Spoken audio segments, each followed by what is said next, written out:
இவரு ரசத்தை கக்காவளி போய் எனக்கு அங்க டான்ஸ் ஆடிட்டு இருக்க சார் அண்ணா எல்லாத்துலயும் விளையாட்டு சத்தியம் சீக்கிரம் சொம்படுத்தி கையில் கொடுக்காதா சொம்படுத்தி கையில கொடுக்காதா நீ ஏன்ச்சு புரியல கரண்ட் எடுத்து வச்சிரும் பாத்துக்கோ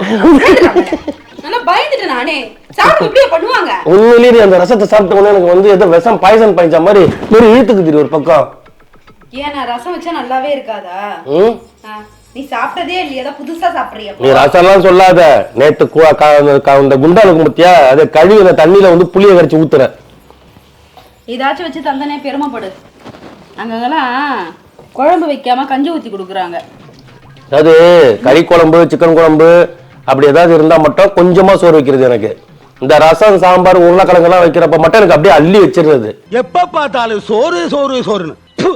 ஆனா கறி குழம்பு வைக்கிற பாரு உன் தட்டு பெருசா இருக்கும் அப்படியே சோத்தை அப்படியே வந்து கோபுரம் மாதிரி வச்சிருப்ப அதுல குழி அப்படி பறிச்சு கறி ஊத்திப்ப இதெல்லாமா பாப்ப செக் பண்றல நீங்க பண்றதல்ல வெஜிடேரியன்னா மட்டும் எனக்கு சாப்பாடு அதிகமா போடுறது நான் வெஜிடேரியனா உனக்கு அதிகமா சாப்பாடு போட்டுக்கிறது சாப்பாடு விஷயத்துலமா கணக்கு பாப்ப ஏங்க இந்த சாம்பார் சர்பத் மாதிரி இருக்குங்க